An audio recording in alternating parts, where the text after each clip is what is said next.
Baik, bismillahirrahmanirrahim. Assalamualaikum warahmatullahi wabarakatuh.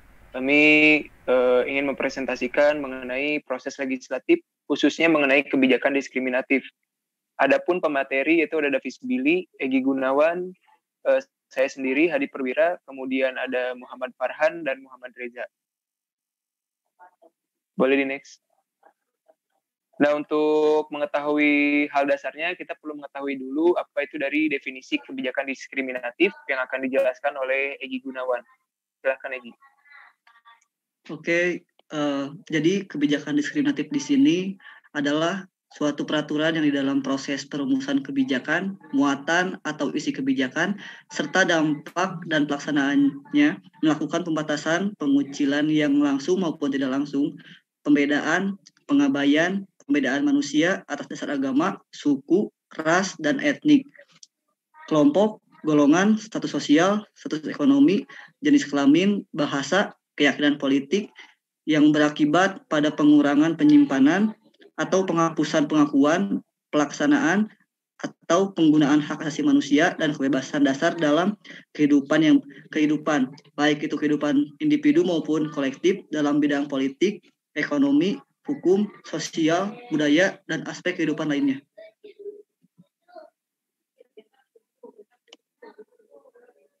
Landasan hukum dari kebijakan diskriminatif di sini terdapat dalam Undang-Undang Dasar Negara Republik Indonesia tahun 1945, kemudian Undang-Undang Nomor 23 tahun 2014 tentang pemerintah daerah, Undang-Undang Nomor 12 tahun 2011 tentang pembentukan peraturan perundang-undangan, Undang-Undang Nomor 7 tahun 1984 tentang pengesahan konvensi mengenai penghapusan segala bentuk diskriminasi terhadap wanita, Undang-Undang Nomor 39 tahun 1999 tentang hak asasi manusia, Undang-Undang Nomor 12 tahun 2005 tentang pengesahan Konvensi Internasional Hak Sipil dan Politik, dan yang terakhir Undang-Undang Nomor 11 tahun 2015 tentang pengesahan Konvensi Internasional Hak Ekonomi, Sosial, dan Budaya.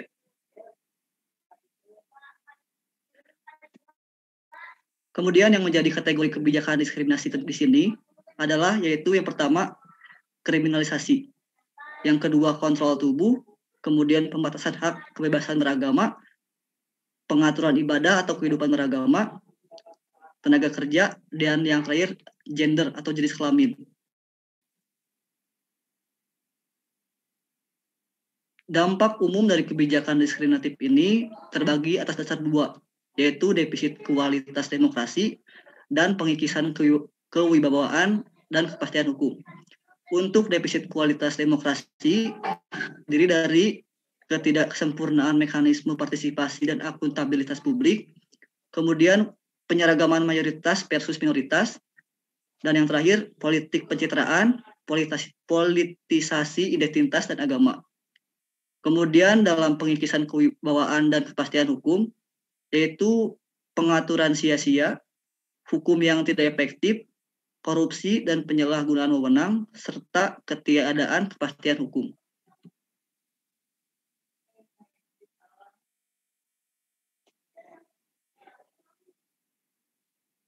Oke, selanjutnya ada contoh kebijakan diskriminatif. Menarik, pada tahun 2016, Jawa Barat merupakan provinsi yang paling diskriminatif, dengan 97 kebijakan yang diskriminatif di berbagai tingkatan, sampai kota atau kabupaten. Nah, contoh kebijakan diskriminatif ini, itu yang pertama ada Peraturan Bupati Cianjur nomor 15 tahun 2006 tentang pakaian dinas harian pegawai di lingkungan pemerintahan Cianjur.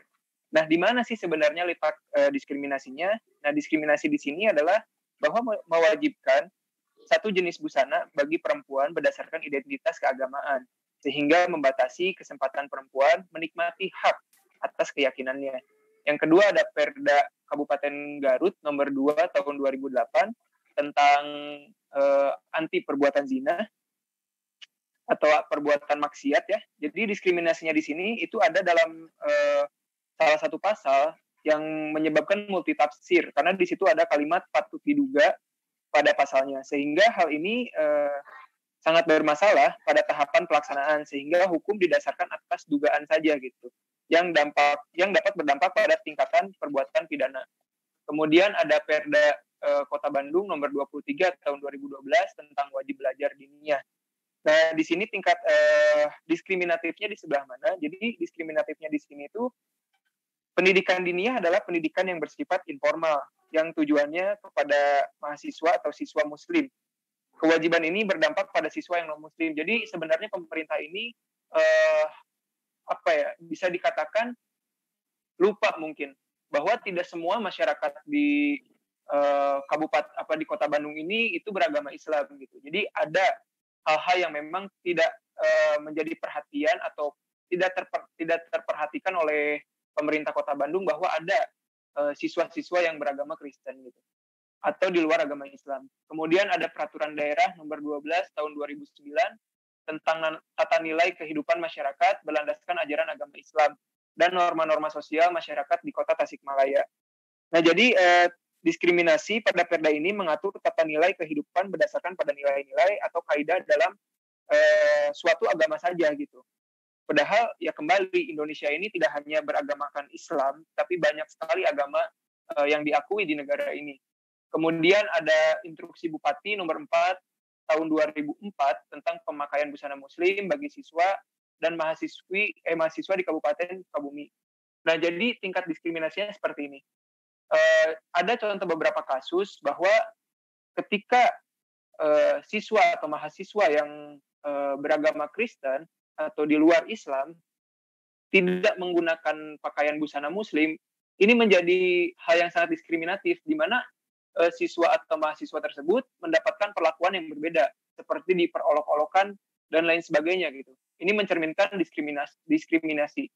Kemudian yang keenam, ada surat himbauan wali kota nomor 451.1.059 garing ADM berisikan perintah kepada para pengusaha tempat makan, minuman, dan hiburan agar membuka atau mengoperasikan tempat usaha minimal pukul 4 WIB.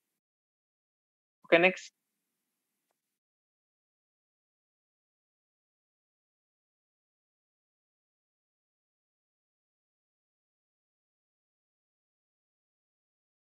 Boleh dilanjut. Nah, ini ada contoh kasus ya. Jadi di sini saya ingin fokus membahas mengenai surat himbauan dari Wali Kota Sukabumi mengenai pembukaan tempat usaha makanan, minuman, dan hiburan itu minimal pukul 4. Nah, ini itu dilatar belakangi karena pada saat itu situasinya sedang bulan puasa dengan tujuan agar para pengusaha tempat makan, minuman, dan hiburan ini dapat menghormati masyarakat muslim yang sedang menjalani puasa di siang harinya. Adanya pembatasan, pembukaan jam operasional, dan pembatasan beberapa usaha yang tidak diperbolehkan beroperasi di bawah jam 4, menurut saya ini adalah hal atau suatu perilaku dari kebijakan diskriminatif. Mengapa? Karena dapat menimbulkan kecemburuan sosial di antara para pengusaha makanan, minuman, dan hiburan terhadap para pengusaha di luar 3 bidang tersebut. Selain itu, kebijakan ini dinilai hanya lebih memperhatikan atau menguntungkan bagi umat Islam saja. Pemerintah lupa bahwa di Sukabumi itu walaupun 90% adalah mayoritas agama Islam, tetapi ada 10% masyarakat yang di luar Islam. Artinya, ketika orang-orang ini yang beragama atau masyarakat ini yang beragama tidak Islam, itu di siang hari pasti membutuhkan makanan gitu. Membutuhkan makanan, membutuhkan hiburan, bahkan tidak hanya masyarakat yang di luar Islam.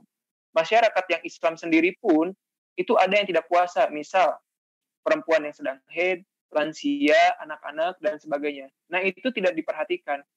Saya pribadi, itu pernah mengalami hal itu ketika saya berada di Sukabumi. Gitu. Jadi, saya sebagai orang Islam, dan ketika itu saya sedang berada di Sukabumi, kebetulan saya dari Bandung, itu kesulitan mencari makan gitu, dengan alasan bahwa adanya surat edaran ini sehingga Satpol PP, kemudian ormas-ormas yang saya ketahui itu membubarkan toko-toko makanan yang mengoperasikan perusahaannya di siang hari gitu. Nah, ini menjadi salah satu tindakan yang cukup diskriminatif ya, karena pemerintah lupa bahwa banyak orang yang membutuhkan makanan di siang hari, tidak hanya umat Islam gitu. Kalaupun memang sebenarnya pemerintah ingin membatasi, seharusnya Perda ini diganti atau direvisi gitu. Jadi jangan tidak harus meminimalkan buka usaha itu pukul 4, tetapi cukup dengan bahwa misalnya rumah makan harus ditutup bagian depannya dengan hordeng atau dengan kain dan lain sebagainya gitu. Sehingga walaupun misalnya ditutup, tapi masyarakat yang membutuhkan makanan di siang hari itu masih bisa mendapatkan kebutuhannya gitu. Next.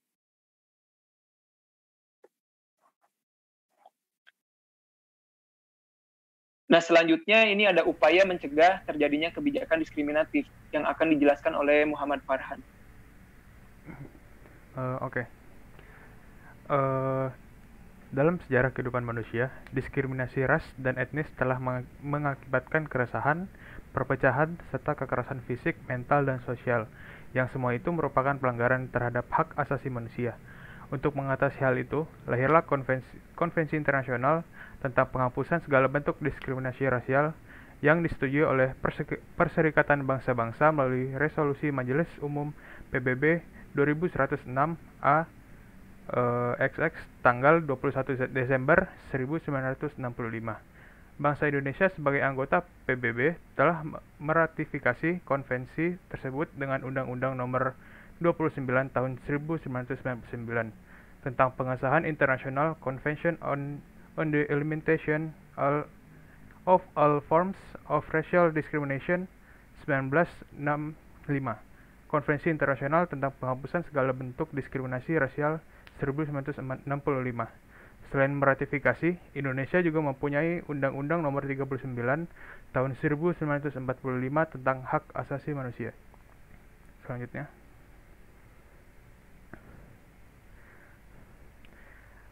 Dalam mempraktekannya, dikenal dengan kebebasan beragama. Praktik ini tidak hanya dijamin oleh Konstitusi Indonesia, tetapi dijamin juga oleh sejumlah aturan atau kesepakatan internasional dan regional.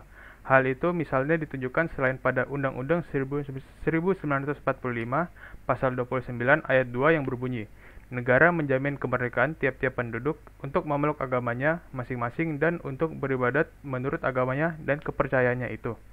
Jaminan atas kebebasan beragama lebih diperkuat dan diperjelas dengan Konstitusi Indonesia mengalami amandemen pada masa reformasi.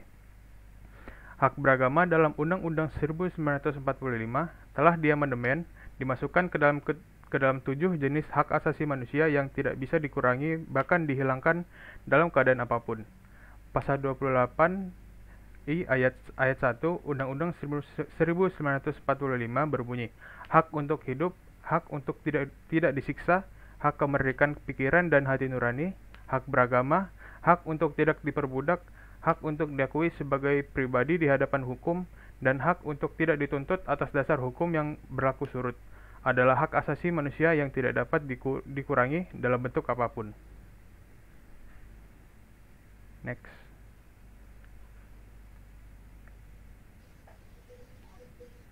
Baik, selanjutnya mengenai kebebasan beragama ini akan dijelaskan lebih lanjut oleh Muhammad Reza.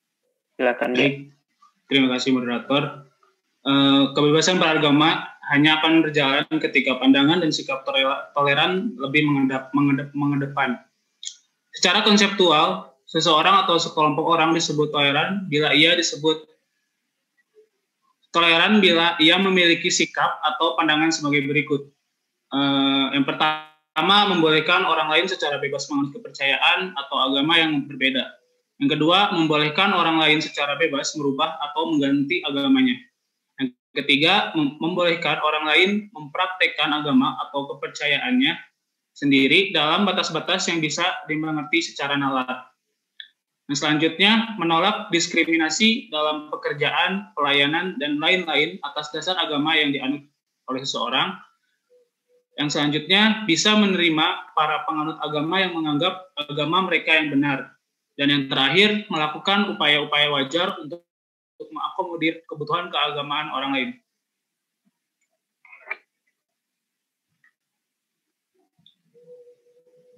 Di sini saya akan menjelaskan tentang faktor-faktor kebijakan pemerintah dalam menjaga toleransi kehidupan beragama di daerah Jawa Barat yang dapat disimpulkan sebagai berikut. Yang pertama, situasi politik sesaat mempengaruhi inkonsistensi kebijakan pemerintah dalam menjamin kebebasan dan toleransi kehidupan beragama. Dan Faktor kedua adalah pandangan atau respon pihak-pihak yang terkait terhadap kebijakan yang diambil oleh pemerintah.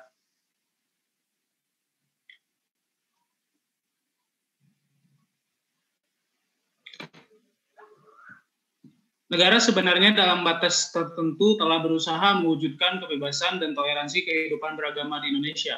Akan tetapi terkadang pemerintah menerapkan kebijakan yang tidak konsisten dalam menjamin kebebasan dan toleransi kehidupan beragama. Misalnya, meskipun menurut Undang-Undang Dasar Negara harus melindungi semua agama dan kepercayaan yang dianut oleh rakyat Indonesia, akan tetapi karena desakan atau permintaan dari kelompok Muslim konservatif yang mendekati pemerintahan Soekarno agar mengambil tindakan terhadap aliran-aliran mistik atau kepercayaan, termasuk kepercayaan pribumi seperti Sunda Wiwitan yang telah mencemari Islam. Maka muncul kebijakan yang tidak toleran terhadap bentuk-bentuk kepercayaan tertentu. Contoh lain adalah serangan terhadap Masjid Ahmadiyah yang meningkat pada masa pemerintahan Susilo Bambang Yudhoyono. Pada saat itu ia mendapat tekanan dari kelompok Islam garis keras, sehingga pada saat pemerintahannya ia mengeluarkan keputusan anti Ahmadiyah pada bulan Juni tahun 2008. Akibatnya banyak Masjid Ahmadiyah yang dipaksa untuk ditutup. Terima kasih.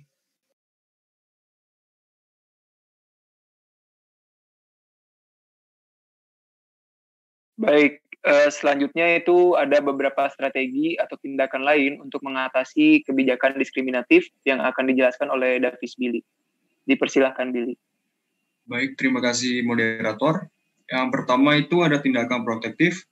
Tindakan ini untuk melindungi hak-hak dan kewajiban dengan memberikan bantuan dan subsidi untuk pengusaha etnis minoritas, dan untuk perempuan etnis minoritas diberikan hak perlindungan dan tunjangan persalinan seperti perempuan lainnya. Yang kedua, melibatkan partisipasi lembaga perempuan untuk membuat dan memberikan aspirasi dalam membentuk kebijakan efektif dan efisien, serta memberikan perlindungan hak dan kewajiban perempuan. Next.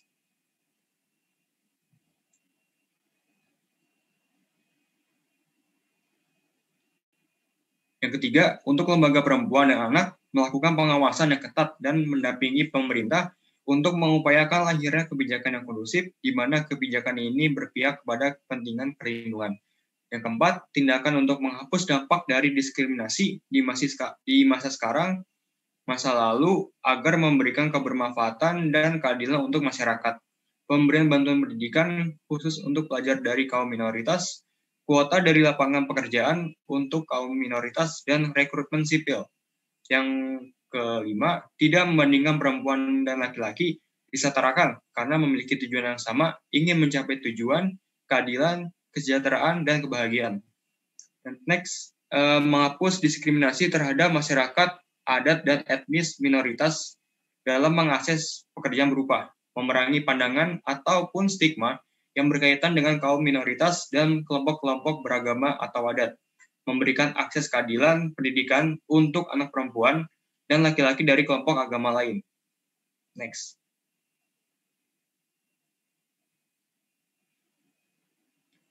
Menghapus diskriminasi agama dalam mengakses suatu pekerjaan, meningkatkan toleransi antar umat beragama, dan rasa hormat di tempat kerja, pendidikan, dan dimanapun yang berkaitan dengan kebijakan. Tidak adanya hak-hak istimewa, karena siapapun yang berusaha sungguh-sungguh tentu dapat mendapatkan hak-haknya sebagai pekerja dari umat beragama, kaum minoritas, dan perempuan. Baik, terima kasih Willy. Di sini presentasi sudah selesai. Mungkin saya ingin sedikit menyimpulkan bahwa kebijakan diskriminatif ini masih banyak ditemukan di Indonesia. Terutama tadi di Provinsi Jawa Barat menjadi provinsi paling diskriminatif dengan 79 kebijakan diskriminatif. Nah, sebenarnya kebijakan diskriminatif ini memuat beberapa indikator, misalnya ada pembatasan, pengucilan, kemudian pembedaan atas dasar agama, suku, ras etnik, dan sebagainya. Kemudian ada juga kategorinya, mulai dari kriminalisasi, kemudian kontrol tubuh, tenaga kerja, dan gender gitu. Dan di sini juga disebutkan tadi beberapa contoh kebijakan diskriminatif yang ada di Jawa Barat. Harapan dari kelompok kami ini bahwa presentasi kami ini memberikan sedikit gambaran atau manfaat bagi teman-teman semua bahwa sebenarnya Indonesia ini masih darurat kebijakan yang diskriminatif gitu. Artinya banyak sekali kebijakan-kebijakan yang sebenarnya itu merupakan kebijakan diskriminatif gitu. Dan kemudian ada juga upaya-upaya pencegahan tadi, misalnya seperti menegakkan hukum gitu kan, terus kemudian memperhatikan hak-hak asasi manusia, adanya perlindungan, adanya kesetaraan di situ gitu. Dan yang paling penting menurut saya adalah pemerintah ini harus mampu menempatkan bahwa di Indonesia ini tidak hanya masyarakat bermayoritas Islam saja gitu, tetapi ada juga masyarakat yang memang beragama di luar Islam. Dan melihat dari contoh kebijakan tadi, ini banyak sekali contoh kebijakan yang memang pemerintah ini sedikit miss ya, bisa dikatakan miss bahwa tidak terlalu memperhatikan gitu, atau mungkin lupa gitu bahwa sebenarnya ada walaupun sebagian persen dari masyarakat yang beragama di luar Islam, sehingga cenderung kebijakan-kebijakan ini dibuat diskriminatif. Kemudian ada juga tadi kesetaraan gender, ini menjadi hal yang sangat penting gitu, di mana tadi dikatakan bahwa wajib berbusana muslim, kemudian yang PNS yang pakaian hariannya itu harus menggunakan pakaian tertutup gitu, itu menjadi salah satu kebijakan diskriminatif tentang gender. Dan yang paling penting pemerintah harus mampu menghapus diskriminasi baik di tingkat agama, gender, kemudian pekerjaan dan lain sebagainya. Mungkin itu saja kesimpulan yang saya dapat sampaikan. Mudah-mudahan presentasi kali ini ada manfaat dan berguna bagi teman-teman semua yang melihat.